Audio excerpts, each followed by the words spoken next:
Kailan ba ibibigay ang buhay mo't lakas sa Kanya na nagbigay sa'yo ng buhay na wagas? Ang pangalan niyang banal, kailan itatanyag? Kung wala nang pagkakataon at huli na ang lahat, at kung ang ano'y lumipas na, makuha mo ba kaya siya ay paglingkuran?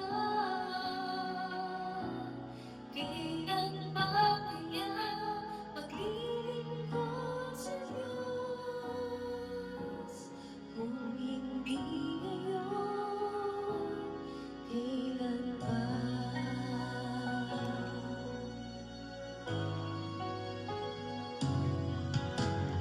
Kailan ba ibibigay ang buhay mo't lakas sa Kanya na